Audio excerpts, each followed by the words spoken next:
Good morning, friends. BCom Sem 1 વિનોદી નામા પદ્ધતિ, જેમાં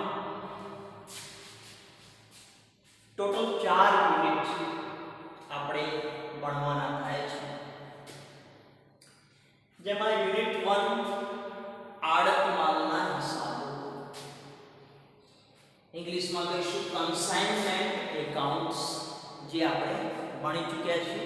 એના વિડીયો પણ તમારા ગ્રુપની અંદર બીકોમ સેમ 1 ગ્રુપની અંદર મૂકવામાં આવ્યા છે. બધા જ વિડીયો ફરી પાછો રિવિઝન કરી શકો છો. યુનિટ 2 શાખાના હિસાબો, જે આપણે આજથી શરૂઆત કરીએ છીએ, જેને આપણે કહીશું બ્રાન્ચ એકાઉન્ટ્સ. યુનિટ 3 રાસના હિસાબો, એટલે કે જોઈન્ટ વેન્ચર એકાઉન્ટ, સંયુક્ત સાહસના હિસાબો, જે પણ આપણે ભણી ચૂક્યા છીએ. એના વિડીયો પણ તમને ગ્રુપમાં મૂકેલા છે. અને યુનિટ 4 કમ્પ્યુટર દ્વારા હિસાબો, કોમ્પ્યુટરાઇઝ એકાઉન્ટિંગ, એ પણ આપણે ભણી ચૂક્યા છીએ. અહીંયા આડત માલના હિસાબો શું છે એ આપણને ખ્યાલ છે. ફરી એકવાર આપણે ચર્ચા કરીએ કે માલધણી પોતાના શિરે અને જોખમે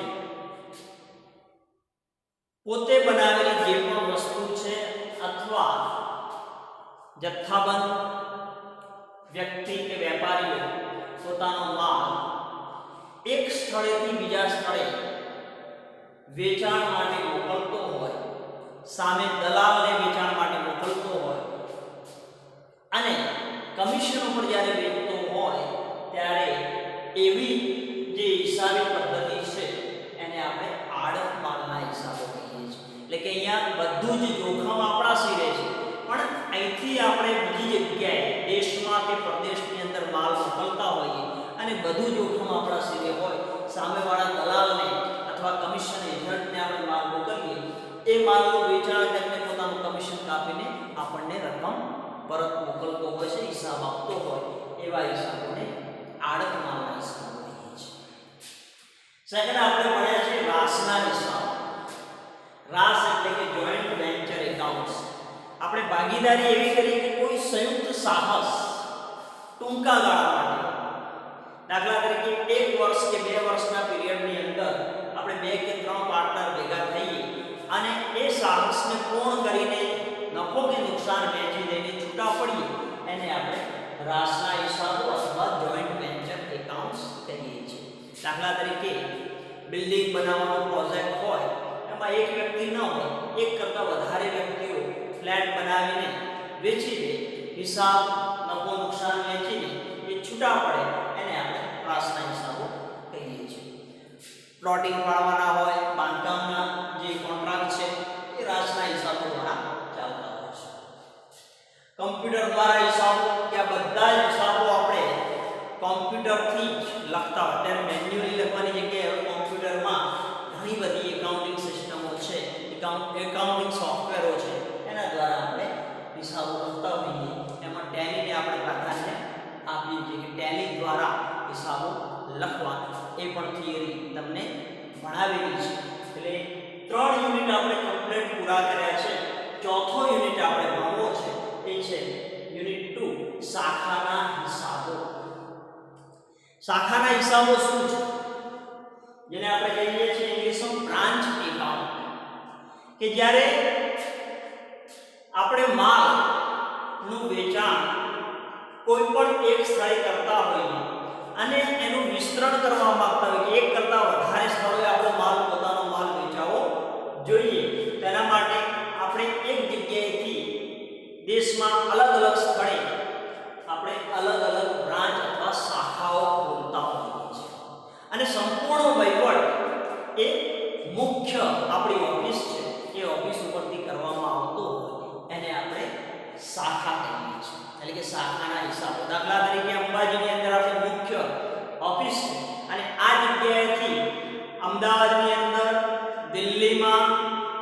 અન્ય કોઈ પણ સ્થળ ઉપર આપણે એક ઓફિસ ખોલીએ છીએ અથવા એક દુકાન ખોલીએ છીએ અને અહીંથી બધો જ માલ ત્યાં પહોંચાડીએ છીએ, પણ સંપૂર્ણ દેખરેખ એ મુખ્ય બ્રાન્ચ એટલે કે આપણી બ્રાન્ચ હોય એ અંબાજીની બ્રાન્ચ રાખતી હોય એને આપણે શાખાના હિસાબે કે આપણે બધી જ જે શાખાઓ છે આપણી બ્રાન્ચો છે એ બ્રાન્ચનો વહીવટ આપણે અહીંથી થતો હોય છે, એટલા માટે એને આપણે બ્રાન્ચીસ એકાઉન્ટ કહીએ છીએ.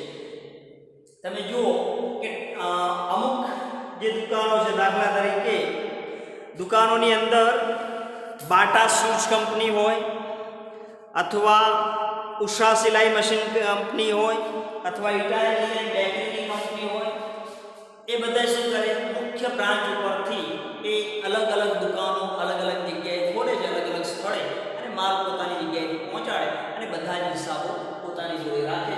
તો આને આપણે શાખા, એક જગ્યાએથી બીજી જગ્યાએ દુકાન ખોલીએ તો આપણી એક બ્રાન્ચ ખોલી છે, એક શાખા ખોલી છે, પણ વહીવટ એક જ જગ્યાએ હોય છે, તો એને આપણે બ્રાન્ચીસ એકાઉન્ટ કહીએ છીએ. તો આપણે બ્રાન્ચ એકાઉન્ટ શીખવા માટે શા માટે આપણે બ્રાન્ચીસ ખોલતા હોઈએ છીએ? તો વધુ નફો કમાવા માટે બ્રાન્ચીસ ખોલતા હોઈએ છીએ. દાખલા તરીકે ડોમિનોઝ પિઝાનું મુખ્ય સ્થળ જો અમદાવાદ હોય તો પછી જો એનું વિતરણ અમદાવાદની અંદર વધારે થતું હોય તો આપણે એમ વિચારીએ કે બીજા સ્થળો ઉપર પણ આપણા આ ડોમિનોઝ પિઝા ચાલશે, એટલે અંબાજીમાં પણ એક બ્રાન્ચ ખોલી, પાલનપુરમાં પણ ખોલે, એ જ રીતે અલગ અલગ સ્થળોમાં પણ એ બ્રાન્ચીસ ખોલે. તો કઈ બ્રાન્ચમાં કેટલો નફો થાય છે, કેટલું નુકસાન થાય છે, ત્યાં બેઠા બેઠા અમદાવાદમાં એને ખ્યાલ આવે. અંબાજીમાં એને નુકસાન થતું હતું તો એ બ્રાન્ચ ચાલુ રાખવી કે બંધ ખોલી રાખવી એ એને નક્કી કરવાનું હોય છે. એટલે નુકસાન થતું હોય તો એ બ્રાન્ચને આપણે બંધ કરીએ છીએ. કઈ બ્રાન્ચે, કઈ દુકાને, કઈ શાખાએ કેટલો નફો કર્યો છે કે નુકસાન કર્યું છે જાણી શકીએ છીએ. જો વધારે નફો કરતી હોય તો એ બ્રાન્ચને વધુમાં વધુ આપણે માલ પહોંચાડવાનો પ્રયત્ન કરતા હોઈએ છીએ અને આવક કમાવાનો પ્રયત્ન કરતા હોઈએ છીએ. આપણે શાખા દ્વારા જ્યારે હિસાબો રાખતા હોઈએ તો મુખ્ય ઓફિસ એને સંપૂર્ણ એના ઉપર વહીવટ કરતી હોય છે, એટલા માટે દેખરેખ પણ આપણે રાખીએ છીએ, અંકુશ પણ રાખી શકાય છે શાખાઓનું, અને કામગીરી, દરેક વ્યક્તિઓની કામગીરીનું પણ અંકુશ આપણે રાખતા હોઈએ છીએ, અને નફો કે નુકસાન છેવટે મુખ્ય ઓફિસ એ ભોગવતી હોય છે. જ્યારે પણ બ્રાન્ચને નાણાંની જરૂરિયાત હોય ત્યારે મુખ્ય ઓફિસ પાસેથી એ નાણાં મંગાવતી હોય છે. શાખાની પ્રગતિ પણ આપણે જોઈ શકતા હોઈએ છીએ, એનું મૂલ્યાંકન પણ આ બ્રાન્ચના મુખ્ય હેડ ઓફિસ છે એ કરતી હોય છે. તો બ્રાન્ચ ના જે પ્રકારો છે એ આપણે જોઈએ કે બ્રાન્ચના પ્રકારો કેટલા છે.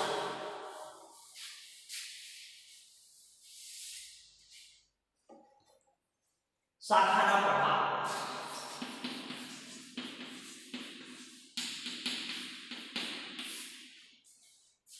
એક તો પરતંત્ર શાખા,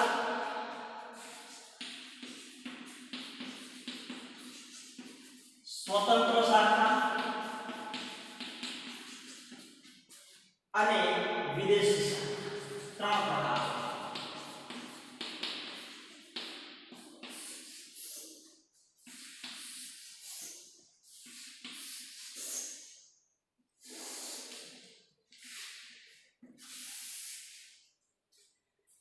તો શાખાના પ્રકારો, બ્રાન્ચના ત્રણ પ્રકારો: પરતંત્ર શાખા, સ્વતંત્ર શાખા અને વિદેશી શાખા. દાખલા તરીકે આપણે અમદાવાદમાં એક આપણી શાખા આપી હોય પણ એનો સંપૂર્ણ વહીવટ જો અહીંથી જ થતો હોય અંબાજીથી, તો પરતંત્ર છે, એ આપણા ઉપર આધીન છે. એના હિસાબો આપણે રાખીએ છીએ, એનો વહીવટ આપણે કરીએ છીએ, એનો અંકુશ પણ આપણે રાખતા હોઈએ, એનું મૂલ્યાંકન પણ આપણે કરતા હોઈએ, એવી શાખાને પરતંત્ર શાખા કહીએ. પણ જ્યારે અમદાવાદમાં એ શાખા આપી હોય એનો વહીવટ પોતે કરતો હોય, સંપૂર્ણ હિસાબ એને પોતાને રાખવાના હોય, તો એને આપણે સ્વતંત્ર શાખા, એક શાખા આપી દીધી અને એ વહીવટ સંપૂર્ણપણે પોતે કરે તો એ શાખાને સ્વતંત્ર શાખા કહીએ. અને વિદેશની અંદર આપણે જ્યારે એ બ્રાન્ચ આપતા હોઈએ, એ દુકાન ખોલતા હોઈએ તેને વિદેશી શાખા કહીએ છીએ. તો આપણે પરતંત્ર શાખામાં ત્રણ રીતે હિસાબો લખાય. એક, પરતંત્ર શાખામાં ત્રણ રીતે, કે ફક્ત રોકડેથી વેચાણ કરતી શાખા હોય, ફક્ત રોકડેથી વેચાણ કરતી શાખા.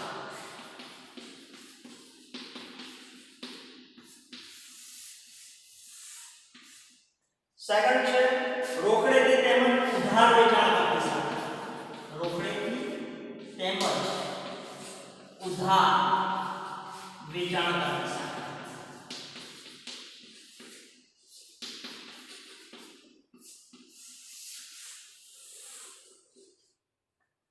અને થર્ડ છે મુખ્ય ઓફિસ પાસેથી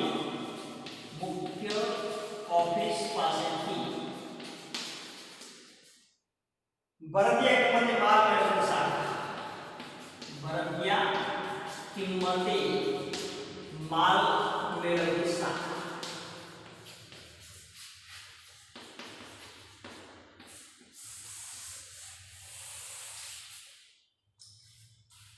અહીંયા શાખાના ત્રણ પ્રકારો: પરતંત્ર શાખા, સ્વતંત્ર શાખા અને વિદેશી શાખા. પરતંત્ર શાખા એટલે કે જેનો સંપૂર્ણ વહીવટ આપણે કરતા હોઈએ, મુખ્ય બ્રાન્ચ દ્વારા થતો હોય પરતંત્ર. સ્વતંત્ર એને સંપૂર્ણ વહીવટ આપી દીધો હોય, એના ઉપર આપણો અંકુશ ન હોય. વિદેશી શાખા ફોરેનની અંદર એની બ્રાન્ચ હોય એટલે વિદેશી શાખા. પરતંત્ર શાખામાં હિસાબો ત્રણ રીતે લખાય. એક ફક્ત રોકડેથી વેચાણ કરતું હોય અને હિસાબો રાખવામાં આવતા હોય. રોકડેથી તેમજ ઉધાર વેચાણ પણ આપણે કરતા હોઈએ બ્રાન્ચને અને એના હિસાબો રાખતા હોઈએ. અને મેન ઓફિસ પાસેથી ભરતીય કિંમતે માલ મેળવતી શાખા. ભરતીય કિંમતે એટલે વેચાણ કિંમતે, નફા સાથેની કિંમતે જ્યારે વેચાણ કરતી હોય એવી આપણે બ્રાન્ચીસ પણ આપણે અહીંયા બ્રાન્ચના જે પ્રકારો આપ્યા છે એ ત્રણ પ્રકારો છે. અહીંયા આડતમાલના હિસાબો, શાખાના હિસાબો, સંયુક્ત સાહસ એટલે કે આપણે જોયું રાશના હિસાબો વચ્ચે તફાવત શું છે કે આડતમાલ જે છે એ શું કરે છે તો આપણે એક જગ્યાએથી આથી બીજા સ્થળે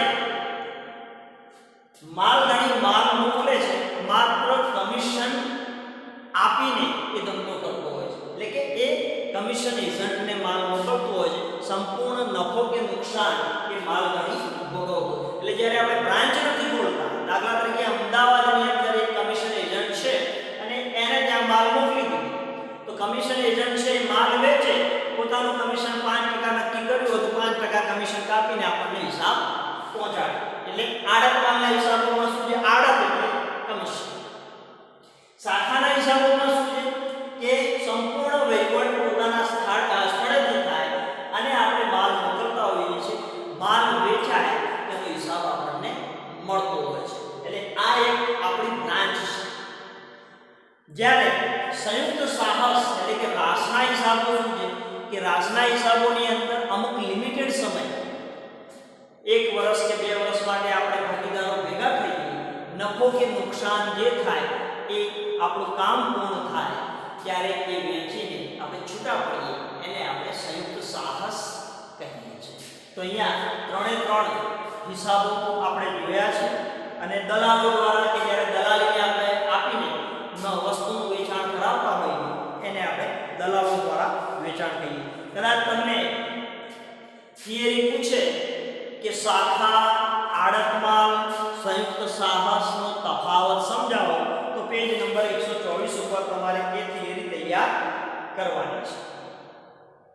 હવે પરતંત્ર શાખા જે આપણે જોઈ એમાં હિસાબો ત્રણ રીતે લખાય. ફક્ત રોકડેથી વેચાણ કરતી શાખા હોય, રોકડેથી તેમજ ઉધાર વેચાણ કરતી શાખા હોય અને મુખ્ય ઓફિસ પાસેથી ભરતીય કિંમતે માલ મેળવતી શાખા. બરાબર છે? તો હવે આ ત્રણના હિસાબો આપણે લખવાના થાય છે અને પરતંત્ર શાખાના હિસાબો આપણે રાખતા હોઈએ છીએ. એ જ રીતે સ્વતંત્ર શાખાના હિસાબો આપણે અલગથી રાખવાના થાય છે, એ આપણે પાછળ આપણે ભાર મૂકીએ છીએ પરતંત્ર શાખા. હવે હિસાબો લખવાની રીત પણ આપણને ખ્યાલ હોવી જોઈએ. બરાબર? બધું જ તમારે ધ્યાન રાખવું. હિસાબો લખવાની રીત, તો હિસાબો આપણે કઈ રીતે લખીએ છીએ તો હિસાબો લખવાની આપણે 4 રીત છે.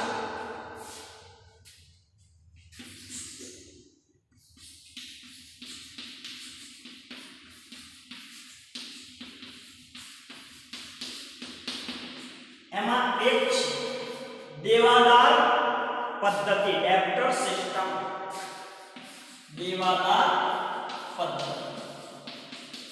સેકન્ડ રીત છે સ્ટોક અને દેવાદાર પદ્ધતિ.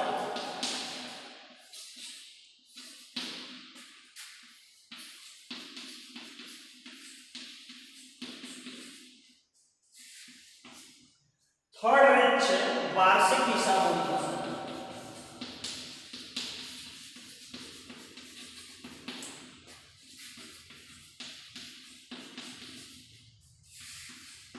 અને ફોર્થ છે જથ્થાબંધ શાખાની પદ્ધતિ.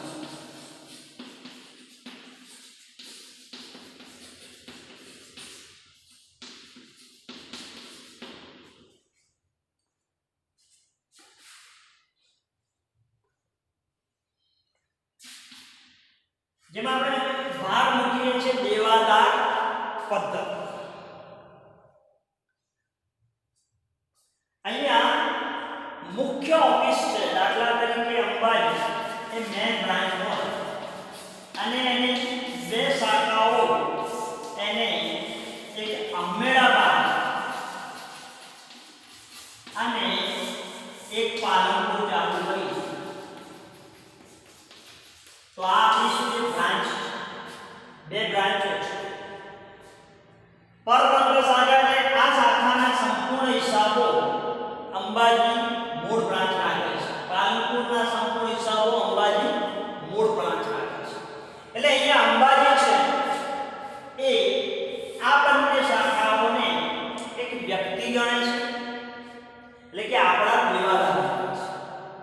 અંબાજીના દેવાદાર અમદાવાદ અને પાલનપુર એક વ્યક્તિને જેમ માલ ઉધાર આપીએ છીએ, અહીંયા વ્યક્તિગત ખાતાનો નિયમ લાગુ પડે.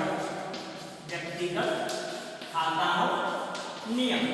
તો વ્યક્તિગત ખાતાનો નિયમ શું છે? કે લેનાર ખાતે ઉધાર, તે આપનાર ખાતે જમા. અહીંયા એકાઉન્ટ્સના મુખ્ય 3 નિયમો જે છે એમાં વ્યક્તિગત ખાતાનો નિયમ કે લેનાર ખાતે ઉધાર અને આપનાર ખાતે જમા. એટલે અહીંયા શાખા જો માલ લેતી હોય તેના ખાતે ઉધાર, શાખા માલ પરત કરતી હોય તો આપણે જમા કરી. એટલે અહીંયા વ્યક્તિગત ખાતાનો નિયમ આપણે લાગુ કરીએ છીએ. બીજી રીત છે સ્ટોક અને દેવાદાર પદ્ધતિ. એટલે કે સ્ટોક અને દેવાદાર, સ્ટોકનો પણ અલગ આપણે હિસાબો રાખતા હોઈએ, શાખાનો સ્ટોક અને શાખાના દેવાદારોનો હિસાબ અલગ રાખતા હોઈએ. એટલે એવી જે પદ્ધતિ છે એને આપણે સ્ટોક અને દેવાદાર પદ્ધતિ કહીએ છીએ. અહીંયા નફો નુકસાન શોધવાનું થાય છે, એટલા માટે અહીંયા શાખાના હવાલાનું ખાતું પણ આપણે બનાવીશું. કાચો નફો શોધવાનો છે તો નફો શોધવાનો છે તો આપણે પ્રોફિટ એન્ડ લોસ એકાઉન્ટ પણ બનાવીશું. અને ત્રીજી રીત છે વાર્ષિક હિસાબોની પદ્ધતિ. એમાં પણ આપણે પ્રોફિટ એન્ડ લોસ એકાઉન્ટ અને બેલેન્સ શીટ બનાવવાનું થાય છે. અહીંયા સૌથી વધારે પ્રચલિત પદ્ધતિ હોય તો દેવાદાર પદ્ધતિ છે અને એના ઉપર આપણે વધારે ભાર મૂકીએ છીએ. બરાબર છે? તો હવે દેવાદારોની પદ્ધતિમાં આપણે શું બનાવવાનું થાય? જો આ પ્રમાણે આપણે દાખલો કરતા હોઈએ તો એમાં કયા કયા ખાતા બનાવવાના થાય? તો દેવાદારોની પદ્ધતિમાં એક તો રોકડ મેળ બનાવવાનું થાય, પેટા રોકડ મેળ બનાવવાનું થાય અને સ્ટોક પત્રક બનાવવાનું થાય. બરાબર છે? તો કદાચ આપણે બનાવવાનું થાય તો રોકડ મેળ એટલે કે કેશ એકાઉન્ટ, પેટા રોકડ મેળ અને સ્ટોક પત્રક આપણે બનાવવાનું.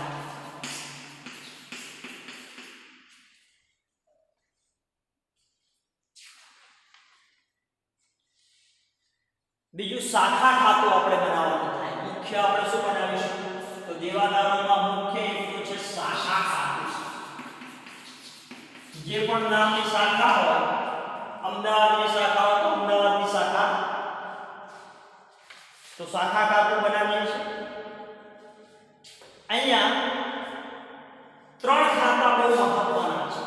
શાખા ખાતું, સેકન્ડ પેટા રોકડ ખાતું અને થર્ડ આપણે શું બનાવીશું કે શાખાને માલ મોકલીએ છીએ તો શાખાને મોકલેલ માલ ખાતું, શાખાને મોકલેલ માલ ખાતું. આ ત્રણ ખાતા આપણે દેવાદાર પદ્ધતિમાં બનાવીશું, એટલે કે બ્રાન્ચ એકાઉન્ટ, પેટા રોકડ ખાતું અને થર્ડ છે એ છે શાખાને મોકલેલ માલ ખાતું. એટલે કે મુખ્ય ઓફિસ એ શાખાને માલ મોકલે છે એનું ખાતું બનાવીશું, બ્રાન્ચ એકાઉન્ટ બનાવીશું અને પેટા રોકડ ખાતું, આ ત્રણ ખાતા બનાવીશું. હવે અહીંયા બહુ મહત્વનું છે, આમનો કે જ્યારે પણ આપણે માલ મોકલતા હોઈએ ત્યારે આમનો શું થાય, આડત માલના હિસાબોમાં આપણે સૌથી પહેલા આમનો તો શીખ્યા, ત્યાર પછી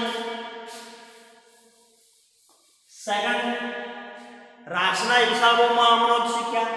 તો અહીંયા શાખાના હિસાબોમાં આમનો શું થાય છે એ પણ આપણે જોઈએ કે મુખ્ય ઓફિસના ચોપડે આપણે હિસાબો લખતા હોઈએ ત્યારે હિસાબોની નોંધ આમનો આપણે જોઈએ. મુખ્ય ઓફિસના ચોપડે હિસાબ મેઇન બ્રાન્ચ છે એમાં શાખાને માલ મોકલવામાં આવે છે, શાખાને માલ મોકલવામાં આવે છે.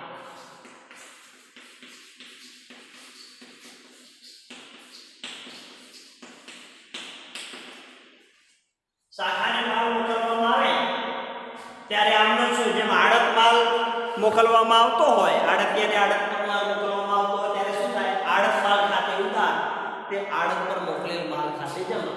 અહીંયા શાખામાં એટલે કે બ્રાન્ચને માલ મોકલતા હોઈએ ત્યારે શું આવે, શાખા ખાતે ઉધાર તે શાખાને મોકલેલ માલ ખાતે જમા. એ આપણે આમાં લખીએ છીએ, શાખા ખાતે ઉધાર તે શાખાને મોકલેલ માલ ખાતે જમા. અહીંયા આપણે એક શાખા એકાઉન્ટ બનાવ્યા,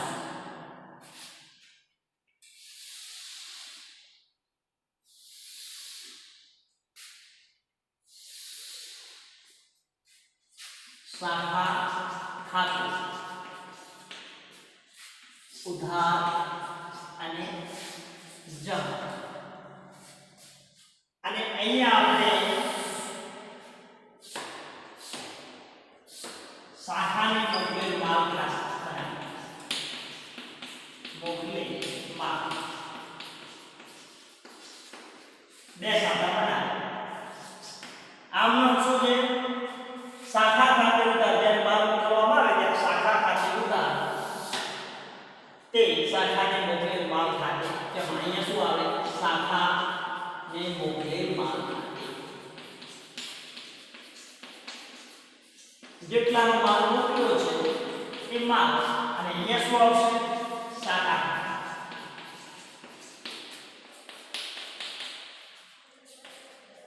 લાખ રૂપિયાનો માલ મોકલ્યો છે, શાખા ખાતે ઉધાર 1 લાખ તે શાખાને મોકલેલ માલ ખાતે જમા એ 1 લાખ. હવે કદાચ શાખા આ માલ મોકલ્યો છે પરત કરતી, કદાચ માલ ખરાબ હોય તો પરત કરે ત્યારે શું થાય, તો આની આમનો ઊંધી થાય. દાખલા તરીકે અહીંયા લખી દઈએ કે શાખાને મોકલે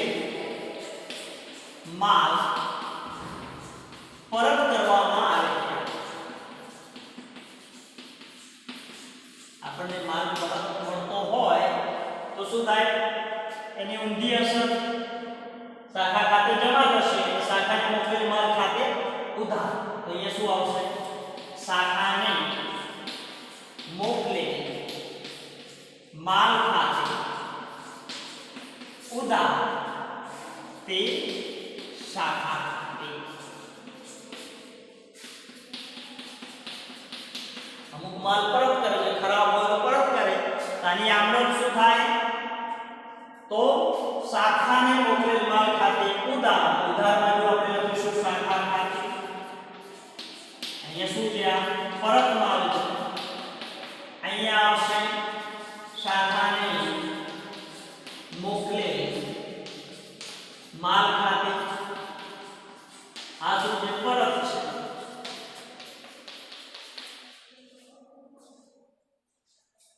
હવે શાખાને ખર્ચ તથા પેટા રોકડ અંગે ચેક મોકલવામાં આવે. સંપૂર્ણ વહીવટ મૂળ બ્રાન્ચ કરતી હોય, અંબાજી બ્રાન્ચ કરતી હોય તો આપણે શું કરીએ? અમદાવાદ અને પાલનપુરમાં ખર્ચ મોકલતા હોઈએ છીએ. એટલે શાખાને ખર્ચ તથા પેટા રોકડ મોકલવામાં આવે એટલે આપણી પાસેનો બેંક જાય, રોકડ જાય તો રોકડ ખાતે જમા થાય. અને કોને મોકલીએ છીએ? શાખા. તો આમ નામ શું થાય? શાખાને ખર્ચ તથા પેટા રોકડ મોકલવામાં આવે છે.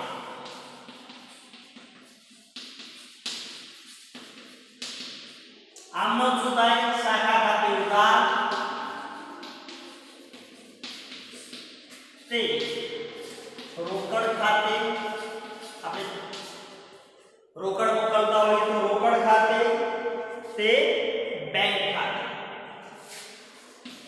હંમેશા મોટા ભાગે આપણે ચેક મોકલતા હોઈએ છીએ તો તે બેંક ખાતે. તો બેંક ખાતે આપણી પાસે બેંક જાય છે. તો શાખા ખાતાની ઉધાર બાજુ ત્યાં શું આવશે? તો ત્યાં આવશે બેંક ખાતે. શું મોકલીએ છીએ? તો રોકડ અથવા પેટા રોકડ. બરાબર છે? આમનો શું થાય? શાખા ખાતે ઉધાર તે રોકડ ખાતે તે બેંક ખાતે. બરાબર છે? એટલે બીજી એક નોંધ ક્યાં થશે? બેંક ખાતું રોકડ બેંક ખાતું બનાવ્યું હોય ત્યાં જોવા મળશે. હવે શાખા માલનું વેચાણ કરે છે. બરાબર છે?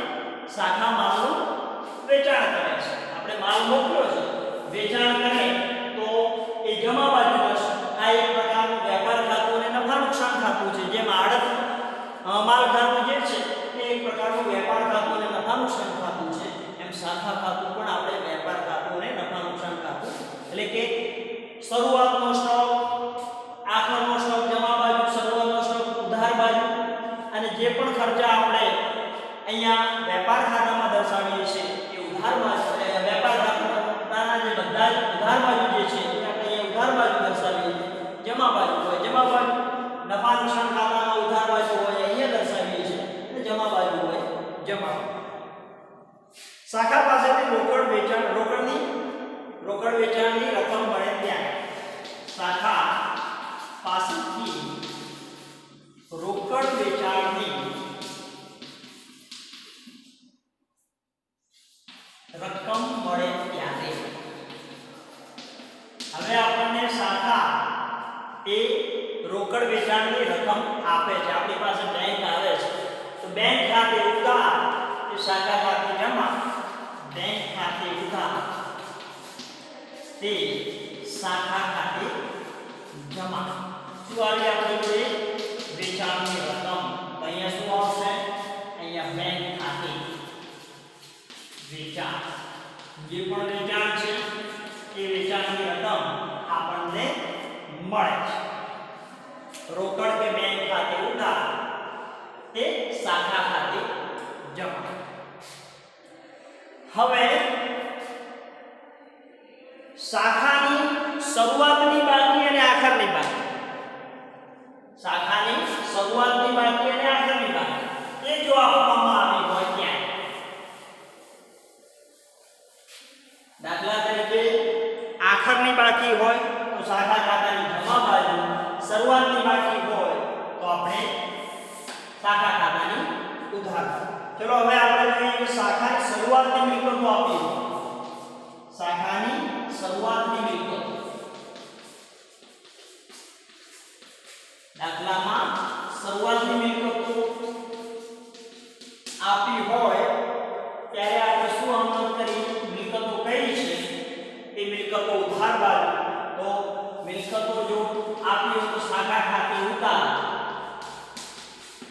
તે કેટલી મિલકતો છે? શરૂઆતનો સ્ટોક હોય, શરૂનો સ્ટોક. શરૂઆતમાં શું શું હોઈ શકે? સ્ટોક. એ જ રીતે શરૂનો ની રોકડ શિલક હોય, શરૂઆતની બેંક શિલક હોય, શરૂઆતની પેટા રોકડ હોય,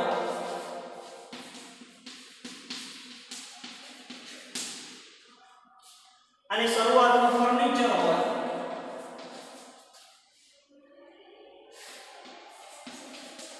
ફર્નિચર ખાતું.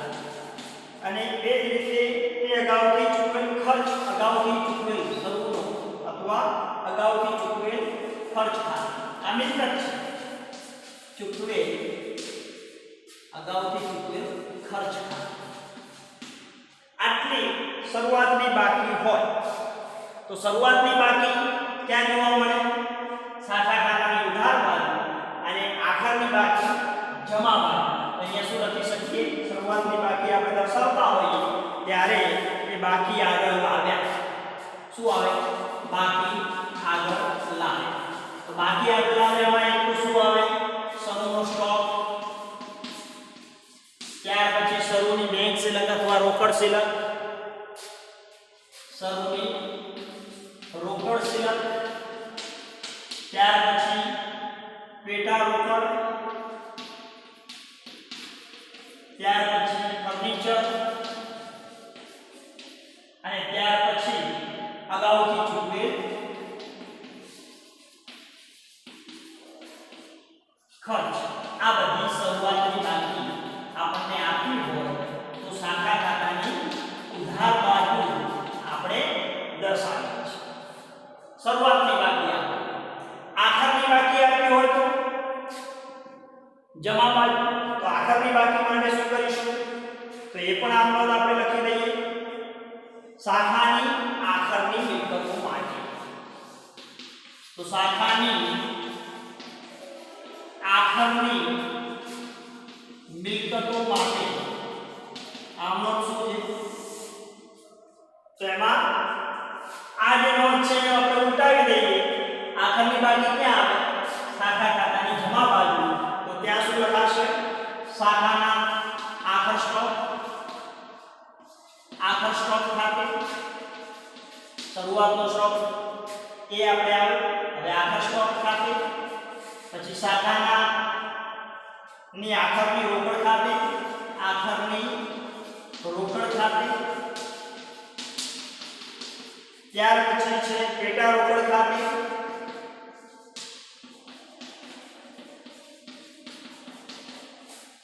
ત્યાર પછી આખરના ફર્નિચર ખાતે.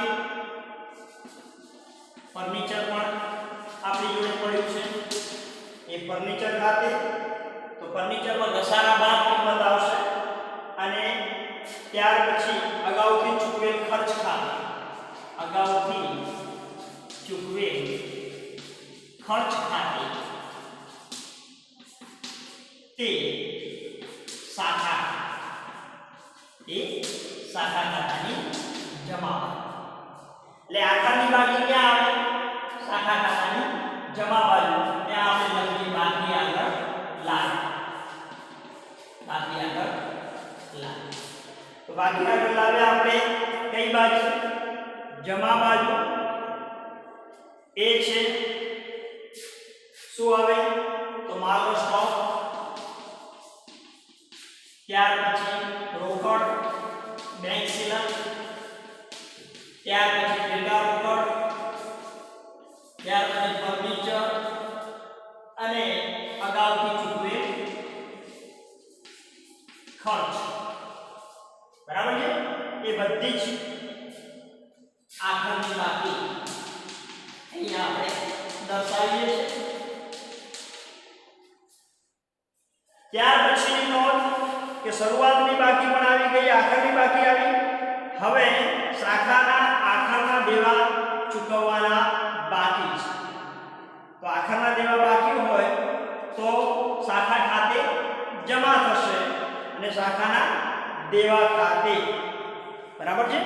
કઈ દેવા ચૂકવવાના બાકી છે તો શું કરીશું? તો એના પછી 7મા નંબરની આવક તો શાખા ખાતાની જમા બાજુ બરાબર છે. તો આમનો થશે શાખાના જો શરૂઆતના દેવા હોય તો શરૂઆતના દેવા આપણે કઈ બાજુ દર્શાવીએ? ચલો નેક્સ્ટ આમનો છે કે શાખાના શરૂઆતના દેવા માટે શાખાના જેમ મિલકતો છે આપણે ઉધાર બાજુ લીધી એમ દેવા છે જમા બાજુ આવે. તો શરૂઆતના દેવા કોઈ દેવા બાકી હોય તો શાખાના દેવા ખાતે ઉધાર તે શાખા શરૂઆતના દેવા જો આપ્યા હોય તો દેવા ક્યાં આવે? જમા બાજુ. તો બાકી આગળ લાવ્યા આ શું છે? હા, બાકી આગળ લાવ્યા એ શરૂઆતનું દેવું નહીં ચૂકવેલ ખર્ચા અને આપણે શું કહીએ? નહીં ચૂકવેલ ખર્ચા. શરૂઆતનું દેવું લખો તો પણ ચાલે. અને એ જ રીતે આખરના દેવા શાખાના આખરના દેવા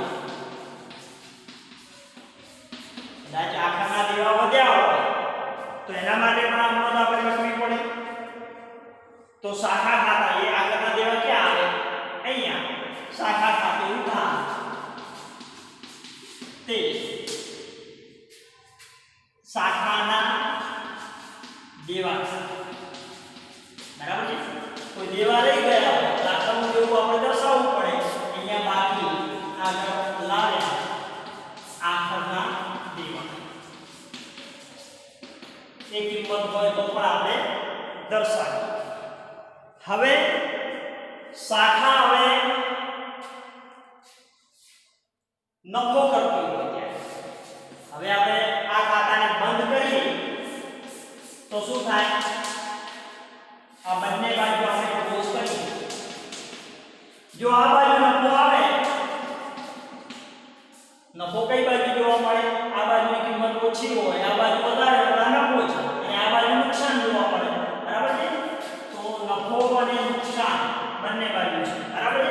તો ઉધાર બાજુના ભાગમાં શું થાય? શાખા ખાતે ઉધાર એ સામાન્ય નફા નુકસાન ક્યાં લઈ જઈશું? આપણે નફા નુકસાન ખાતે આ નફાને લઈ જઈશું. એટલે ઉધાર બાજુ શું કહેવાય? નફો. અને જમા બાજુ નુકસાન. તો શાખા નફો કરે ત્યારે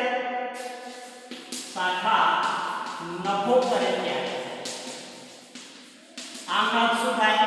નફો કરે ત્યારે શાખા ખાતે ઉધાર તે નફા નુકસાન ખાતે જમા.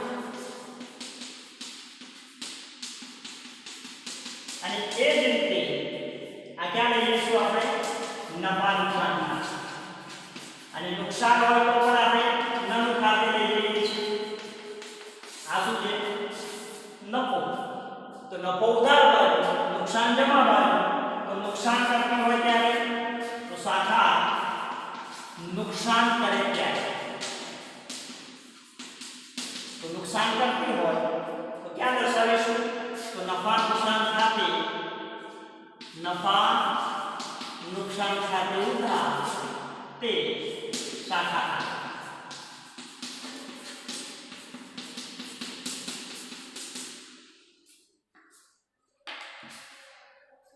અને ત્યાર પછી નુકસાન એટલે કે ખોટ કરતી હોય ત્યાં આ બાજુ શું છે? નફો છે. આ બાજુ ખોટ છે.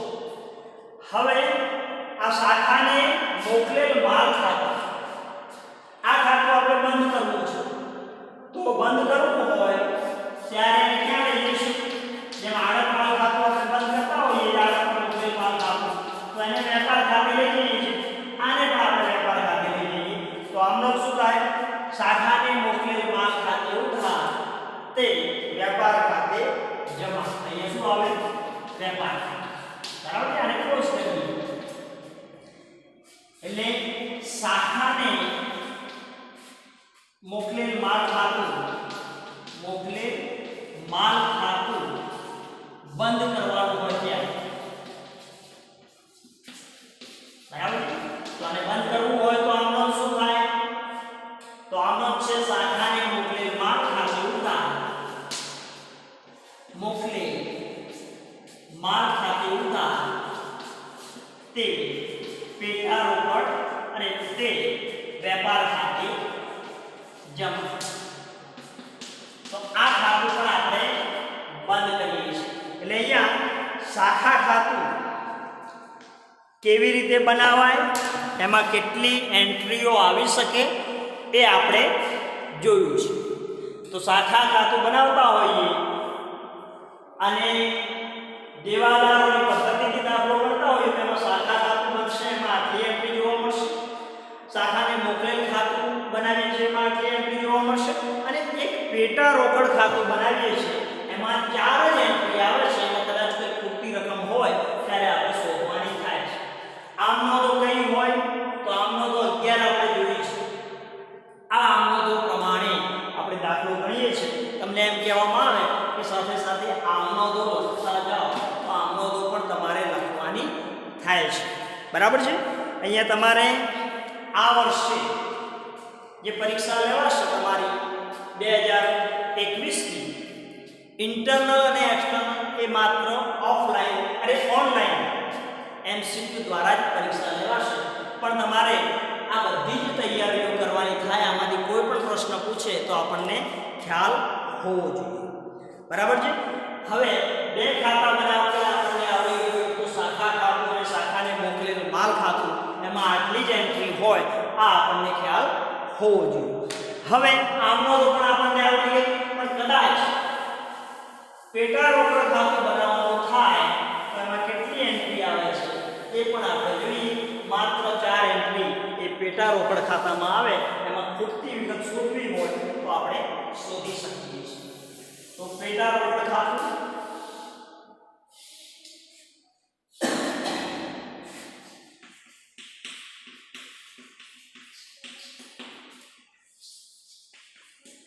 કદાચ કોઈ રકમ ખૂટે છે તો આપણે શોધી શકીએ.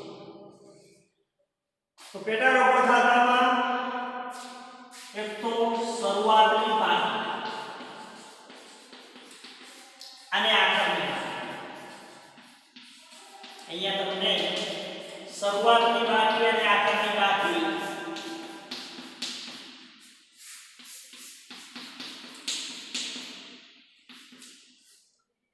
જ્યારે શરૂઆતની રોકડ મળતી હોય પેટા રોકડ શાખા ખાતાની ઉધાર બાજુ હોય, બીજું પેટા રોકડ ખાતાની ઉધાર બાજુ. આખરની બાકી શાખા ખાતાની જમા બાજુ હોય, બીજું પેટા રોકડ ખાતાની જમા. હવે બે એન્ટ્રી બાકી. એક ઉધાર બાજુ મુખ્ય ઓફિસ આપણને પેટા રોકડ મોકલે છે. એટલે અહીંયા ઉધાર બાજુ શું આવશે? મુખ્ય ઓફિસ પાસેથી મળેલ પેટા રોકડ. ઉધાર બાજુ શું છે? મુખ્ય ઓફિસ પાસેથી મળેલ પેટા રોકડ. અને અહીંયા આવશે પરચુરણ ખર્ચ. પરચુરણ ખર્ચ. આ બે બાબતો છે એ તમારે શોધવાની થતી હોય ત્યારે આપણે શોધાગા તરીકે પરચુરણ ખર્ચ આપ્યા નથી તો શોધવા હોય તો પેટા રોકડ ખાતું બનાવીને આપણે શોધી શકીએ. તો આ પરચુરણ ખર્ચ પણ શોધી શકાય. શરૂઆતની બાકી આપી હોય, આખરની બાકી હોય, મુખ્ય ઓફિસ પાસેથી મળેલ પેટા રોકડ પર પરચુરણ ખર્ચ નથી તો આપણે શોધવા હોય આ રીતે શોધી શકીએ. એ જ રીતે કદાચ પરચુરણ ખર્ચ આપે અને મુખ્ય ઓફિસ પાસેથી મળેલ પેટા રોકડ નથી તો આ રીતે શોધી શકીએ છીએ. શરૂઆતની બાકી નથી તો આ રીતે શોધીને આપણે અહીંયા એન્ટ્રી કરી શકીએ છીએ. આખરની બાકી નથી તો આ રીતે શોધીને અહીંયા એન્ટ્રી કરી શકીએ છીએ. એટલે અહીંયા પેટા રોકડ ખાતું જ્યારે આપણે બનાવીએ છીએ એ પેટા રોકડ ખાતામાં મુખ્ય 4 એન્ટ્રી જોવા મળે.